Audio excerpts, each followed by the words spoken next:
So this is the problem, we're not gonna have a meeting within the 10 days, so that could be a problem. If we don't, when do you think we'd get that letter? I think that we can just make the motion that if we receive a letter So then we still have from to the take town of So it isn't Rosendale. premature then, it is, Right. we do need to do it. Right. That's what I'm saying, if we could end up with, missing the boat if we don't do it now. Right, I think we should just keep it flexible, make a motion that's flexible. If we receive, I'll make a motion that if and when we receive a letter from the town of New Paltz and or Cornwall, we will respond, we will resend our letter to the DEC commissioner as our comments, as our response to that. The letter we already sent? Yeah, Just just for so it's timing. submitted as part of that record of the 10 days. I think, let's ask that a cover letter be attached that says this is in response to the New Paltz and or Cornwall response that we need to take action. So the same letter I know, it seems that we crazy. already sent them with the cover, Yeah. with the cover letter. Yeah, I know, it seems crazy, but we have 10 days to respond. Mary? Yeah, just sort of point of information, you'll be receiving that no later than the 21st because that's their deadline, since they have to send certified letters to a zillion people. Right. But then once we receive that letter. Once you receive it, you have 10 days, but you'll be receiving it It'll still be, within a week. it's still, it won't give us time to do it before our town board meeting. Right. Okay. So we have to need do to- it now. Okay. Just to be on the safe side. Sure. Yeah. So. Does somebody want to? Do we have to second it? Yes. Because I second it. Sounds like a great idea. Okay. Thanks, Manny. Would you authorize the supervisor to draft that letter, please, and amend that? Yeah, I would amend that to authorize the supervisor to draft a cover letter to accompany those comments. I'm gonna go out of order, I'm not doing this alphabetical. That's Okay. fine, whatever works for you. All right, because it's just. It's easier to go down the list, right? Yeah. Yeah, let's do that. All right, roll vote, Councilman Hughes, Yes. Councilwoman Metzger, Yeah. Councilman Slosky, Yes. Councilwoman Lepari, Yes. Supervisor Moore. Yes. And I had given Jill permission to not do it alphabetically, because when she goes back and uses the, when she revises something, I don't want her to have to reshift it's just time consuming to reshift that into alphabetical order. If she could just fill in the blank of who the new council person is. So that letter has. It's all your fault, I not just alphabetical wanted order. Change my glasses. Yeah. Of their letter. I don't think it matters. I can make one of those. Well, we learned in training today, Stacy Lepari and I are in training for this job up in Albany for a conference this week. And one of the things covered this morning was that some towns, you can kind of run things in a variety of ways. There's the home rule law allows towns to really design how they want to do things to a great extent.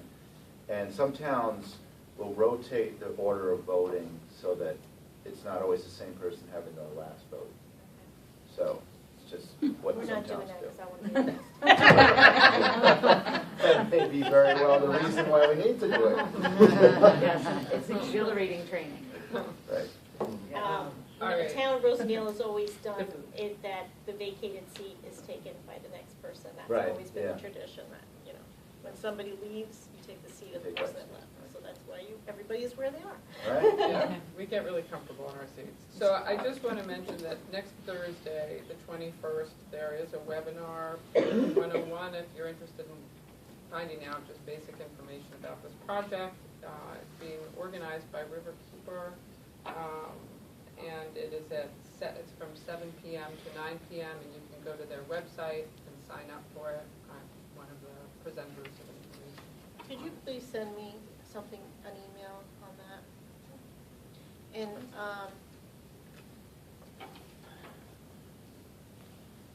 and you started to tell me about the route that the Pilgrim Pipeline is Yeah. going to take in Yeah. Rosendale, and I thought it was interesting and important to mention Right.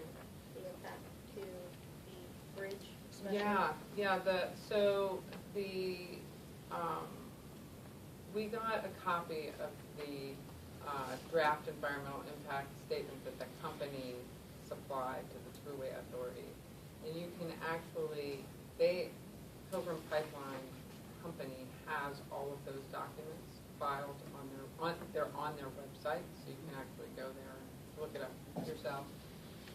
But in the third volume of that DEIS, they have, for the first time, really close up mapping of where that pipeline is going. They haven't previously provided where it's proposed, and I should say pipelines, 2 pipelines, and where they are proposed to go. And, in Rosendale, they veer off the right-of-way considerably.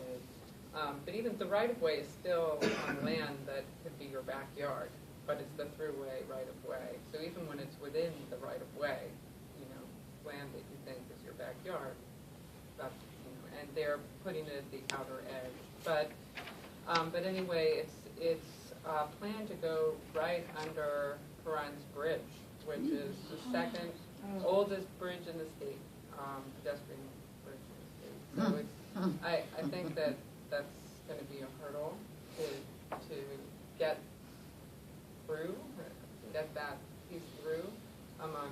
There are a number of issues, but That was one of the things that Bob Ryan kept saying, that he felt that it was really important. And I didn't see anything yet about any historical society or, anybody that has authority in evaluating. well, they're an involved agency. They're an involved agency, So but right. it almost seems like, you mean interested or involved? Involved. They are, so they have to be informed. Yeah.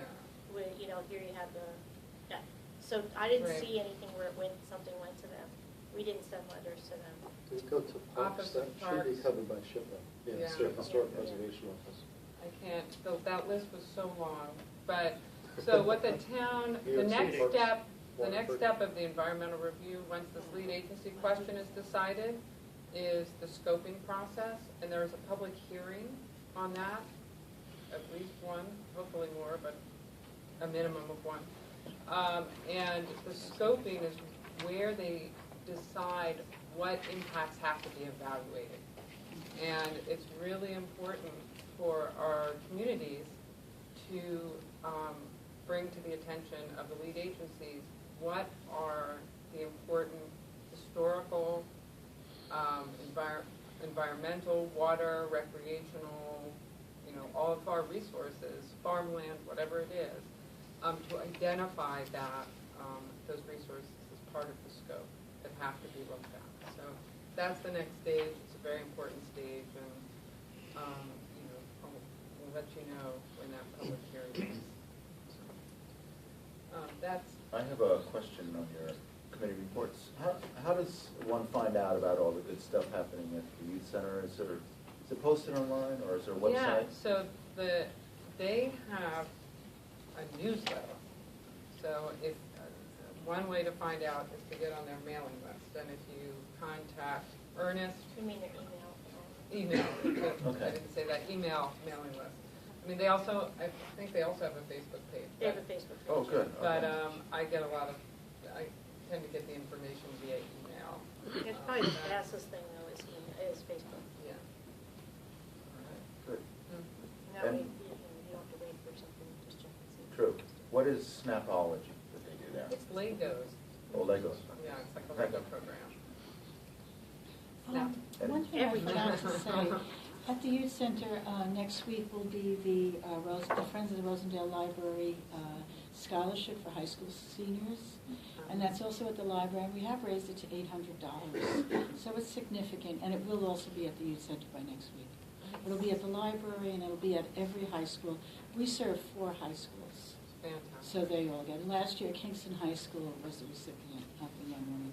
So that'll be out again this year. Oh, I forgot to mention one really important thing that was done for the youth. This was just last weekend, this past weekend, at Benny's initiative.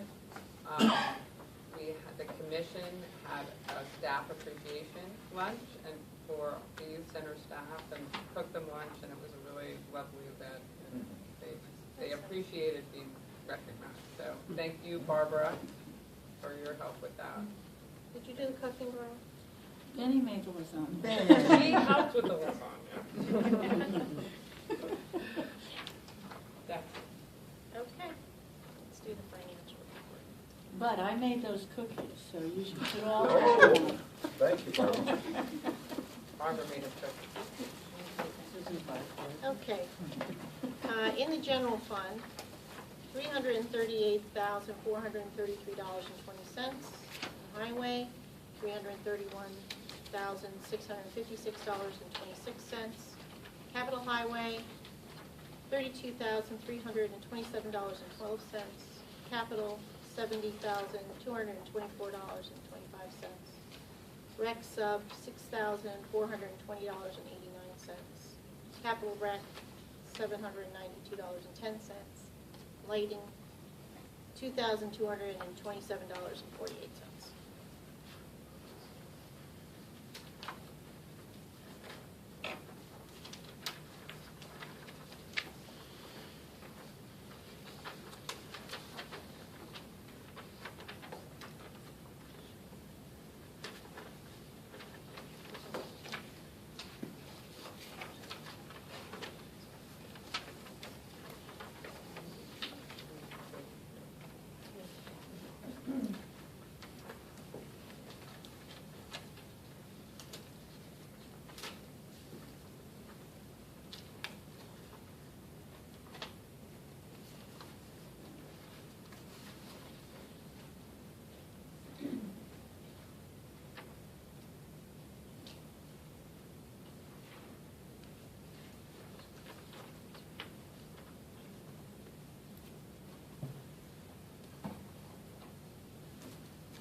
And in your packets is also the reconciliations from the accountant, and we'll go over that if you guys want to on 15.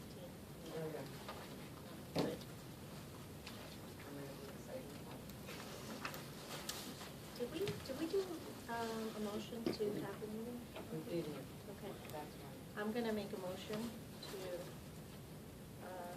set the town board meeting for the town audit on Friday, January 15th at 2 p.m. I'll second that.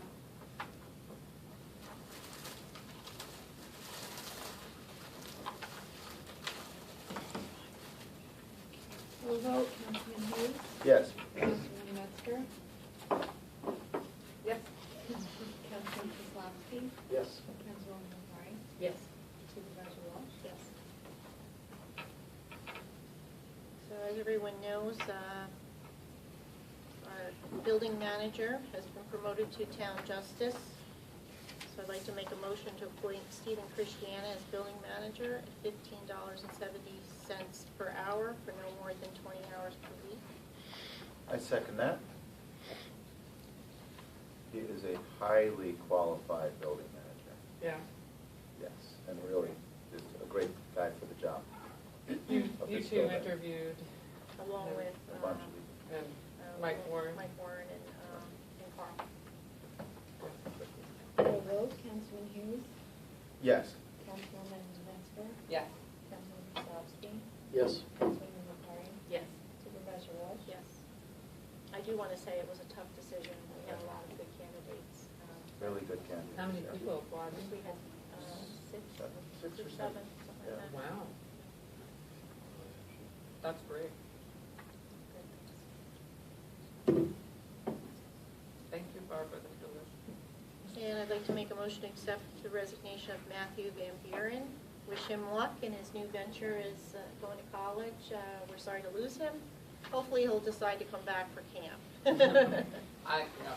I'll second that with regret. He's been a very dedicated, wonderful employee, and we'll miss him.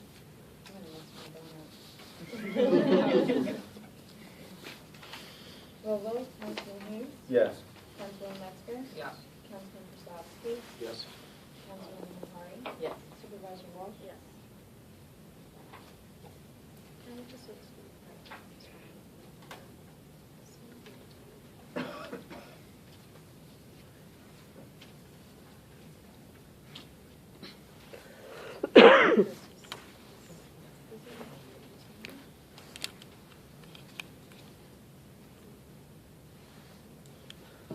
We'll talk about that. Next on the agenda, we have our Highway Superintendent Robert Gallagher here to give us our 2015 capital plan, and to also, we'll also do the intermunicipal agreement for highway. And you're bring it on there, Bob.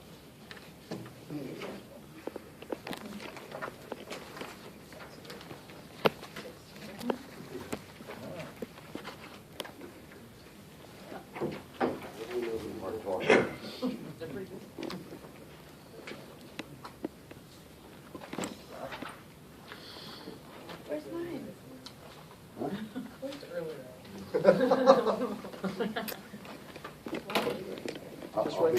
I'll have Doreen make you a copy. She could just email. I just need it for. Yeah.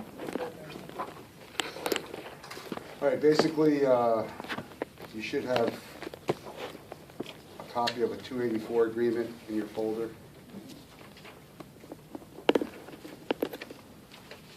Just to give you an idea what this is it basically has to do with highway law, section 284. And basically, to simplify it, what it is there's an agreement between the town board and the highway superintendent saying that I will not spend more money than you budgeted for this year. That's basically what it comes down to. The thing is that by law, this should be on the books. And as far as I know, I don't think this has been actually on the books with this town for over 25 years. Maybe once, that's about it. So I know I want to protect myself. So anyway, it's really simple. You can look at it. What it comes down to is two things: general repairs, capital improvements. Comes out of 2 line items. And basically, the past 2 years, I've used averaged out to $17,500. I've used that for general repairs, and that's for smaller projects, smaller road repairs, culverts, whatever needs to be done that's not a permanent repair. And of course, our 5112 line item, that's where all our capital improvements comes out of. So, so basically, between the two of them, you have $145,000 on the 5112 and $17,500 out of the 5110 that I expect to use, and that's what I'll be held to use it there. So this document where it says permanent improvements, Yep. that's the total down on the second page then, right? No. Where's that number? 5112. 5112 is. Oh, down here, 125. So, Where's the number? At Funds bottom, taken from right. bottom right on the second page. All right, I confess, Bob, I didn't check this with the budget. Are these the same numbers that are in the budget? unless you changed it 17 more times since you adopted it. As long as the numbers they adopted, I'm good. It's already spent, so that's what we got. All right, so basically, that's the gist. And after I give you my capital improvement report, and then basically what we're gonna need is 2 signed copies, and I have to give one to the county superintendent, and then we'll have a copy for our own use. I think the residents of Tilson East and West are going to thank you this year. I hope so. The roads that you have listed here are Circle Ave, Park Crest, Pembroke, Lisa, Michael, Susan, Cottical Estates, Yeah, Grist Mill, Marines Bridge, Mhm. Dale, Longyear and Grove, Orchard, Davis, This extension. Davis Extension, okay, Mountain Road and River Road Extension. Mhm. Excellent. Yep. It's great to see the work continue. Well, there's a priority list when I came in, so we had to take the worst and we're working back. The real expensive part is gonna come once we get these roads done, because then you get into the developments. The developments basically has no base under them. They've been put in with a, what they call a slurry seal, which basically is tar and sand, so that has no support to it. So now if you go through, especially like Tilson Estates, you'll see it, it's all what they call spidering, you see the cracks. And again, when we've done some repair work, we've milled out the road and there's nothing there. So you have about that much blacktop holding the roads together. And it's not just there, it's Clark's Estates, it's all over. It's just there was no, which I'll be coming back to you at a later date, because we have nothing on our books regarding basically road, what am I looking for? It's road Materials. Construction. There's nothing on our books at all. So it's, this is something I asked Carl for when I was supervisor, and he got model towns, but it never went any further than that. So we do have at least a copy of what is expected for if you're gonna build a road. So if you have a little So extra do we do material, that? could you put in some speed bumps on that? Yeah, So you're you saying gotta stand in line for that request. you're going to do Upstairs. standards? There's gonna have to be a standards, which is nice because I have their actually code, so we can tweak it to whatever we want to do with it. So that'll be after, we're gonna need signatures on that afterwards, so we can get that in there. So just to give you a update of what we took care of last year, you should have the one I just gave you.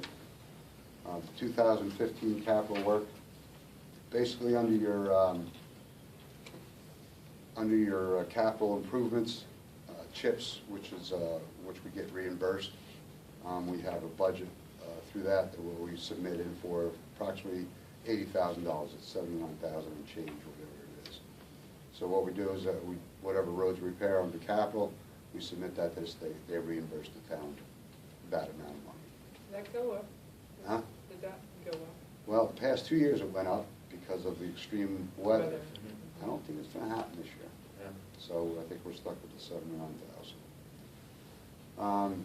So basically, under that, it's a 10-year program. Since we have 38 miles of road, obviously, you want to do 3.8 miles of road a year and continue it through. Believe it or not, we repaired and or capital repaired 3.31 miles of road last year with a limited budget because we took half the money to do James Street. So it wasn't bad. A lot of it was a sealant, so it's not major construction, but when it gets into the developments, I got some prices on that through Callahan's for that, because that's basically a black top, basically 1.5 inches. And just on the main street in and just a loop around to cover 3 streets, you're looking at about $80,000. So when you have a $145,000 budget, you're not going to go very far when you start doing that. We spot repaired approximately 1.2 miles of road, replaced 3 culverts plus the material, completed the bidding water dam decommission. We're just waiting on the final paperwork for that. That looks wonderful up there. Yeah. It's nice as well. Through the Environmental Commission, we've set up to go after infected ash trees. We removed 37 trees last year, and those trees are basically in circumference of 16 inches or larger. So that was taken care of. We did 6.7 miles of ditching and shoulder work on roads. And shared service work, we supplied to other towns approximately $6,500 worth of shared service and equipment. And we received almost the same. So that worked out really well. New thing that we did was initiate a Christmas tree recycling program with all the projects we have in town. Mulch is nice to have, and that's good quality mulch. So to this day, today, we've collected 29 trees. Not bad for just a word of mouth type of thing. So do you, like, are you publicizing it, or do you? We are. I mean, We okay. we're publicizing it on our Facebook page. We've got it Put out it there. on I that. think Jill put it out on the It's on website. the website. And where should we bring them to? You can either take them to the transfer station or leave them outside near the road, and we'll pick them up. We do every other day. We do a drive around. I got one. I got two. Right. Should they call? Hmm? Do you want them to call your office? or If just- we don't pick them up, yeah, more than, because that's, like I said, that's great mulch. Bob, could I ask you, is there any income that can be generated from the ash trees, taking the ash trees No, down? because you can't move them. They have to stay. Well, actually, no, that, they've changed. Well, you can move them to Is a short within, distance. within the infected area, which Ulster County is a quarantined area, so, Just the number. yeah.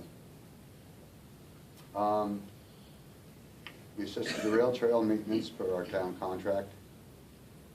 And also through our MS4 district shared service with the Ulster County Highway Department, they supplied a vac truck to us for 3 weeks. We cleaned out all the catch basins. We increased the road sweeping program through the winter months, even with the two past cold winters. We've gotten, which helped the sweeping. That's what we're doing. And then through all that stuff, we've actually screened approximately 1,200 tons from the winter sand that we swept, and that saved the town approximately $15,000. But that also tapped into some other previous superintendent's stockpiles, so that was a good save right there. So looking forward to this year. We're anticipated, as the list you have in front of you, 4.75 miles of repair and capital repair. Spot repair of 1.5 miles. We have scheduled 3 culverts to be replaced. I'm still in the process of doing 2 DEC permitting, which is a nightmare in itself. Of course, we'll continue with the ash borer beetle affected trees. And you have one, I believe, of the first of 4 town, county, and a DOT shared service agreement with the other highway departments. Another one of my favorite unfunded mandates that we had a raise in our budget was the new street signs that we have to put up. 6-inch, they have to be increased to 6-inch for all you people that are older than 53. And so you can see the signs going down the road. So we're going to be starting with just the state and county roads now. Do the new signs at the border of the town that you put up, are they fine, or do you have to replace those too? No, they're fine. There's no removal to. Yep. Oh, no, that's done. That was expensive in Street itself. signs. These are the road name signs. Oh, the Right. name sign. Yeah, they have to be 6 inches. They have to have reflective backing. This was an unfunded mandate pressed by the federal government. Of course, the lobbying company for that was 3M. So that's going to start that this year. Obviously, we'll be assisting in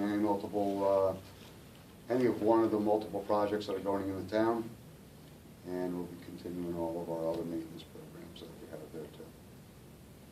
I'll just give you an update on buildings and grounds.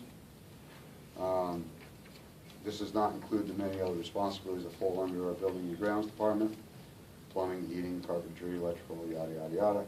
This also includes the maintenance of town grounds and sidewalks. We also have to maintain 3 cemeteries in town, of which the Plain Cemetery, we do set a separate line item for salaries to hire out. The guy that we hired last year worked out real well. But we still do the spring and fall cleanups up there, which is a large cemetery. Shared service. George Dillon and I will be meeting soon to discuss the maintenance, the grounds maintenance up here for the summer between his guy and our building department. Hopefully we can resolve something out that'll lessen the time of our guys so we can use them for something else. And we're also going to be purchasing a sweeper It's a used sweeper that we found, and it's actually 8 years younger than the one we have, and we're picking it up for $3,000, which that's $1,500 a piece. It's a deal. So they spend about $8,000 alone on rentals a year to do their stuff. So, and we need a backup because I'm a little bit more aggressive on sweeping our roads.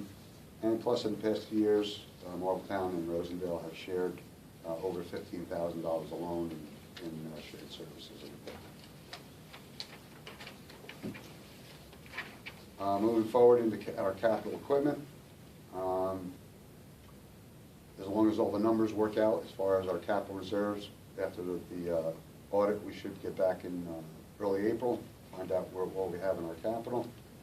Anticipating with the anticipated money, I'm looking to refurb 2 trucks, 2 of the smaller trucks to get some extended few years out of them. Basically a new body for 2 of the smaller dump trucks that rotted out. And of course, I have here the purchase of the sweeper, so, and whatever other monies that needs to come to refurbish that. And then we have an older truck, or one of our larger trucks. It's in 1984. And just to give you, for instance, an example up here in the bold, between that truck and another truck, one was 30 years old, 22 years old. We spent 20% of our maintenance budget on those 2 trucks. And what it is, you know, especially the older one, it's just getting to the point where it's too old. So we're looking at, George has sent me in a couple places where he's purchased some highway equipment, some used stuff. I mean, we can't afford a $160,000 truck, we just can't. So he's picked up some stuff for like $35,000. Minor work, yeah, still a good truck.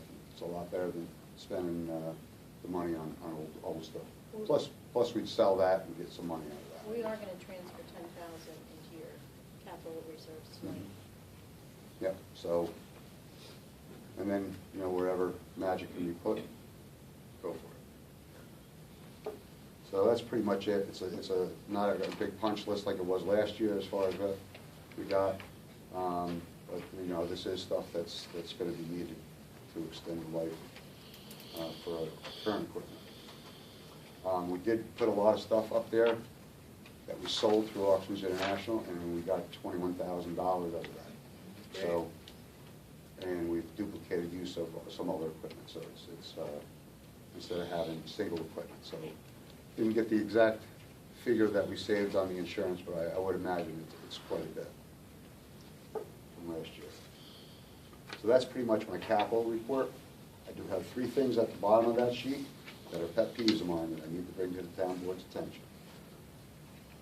Veterans Green, we had in center town. It's been basically a not in writing thing that no signage, no temporary signs goes up on there.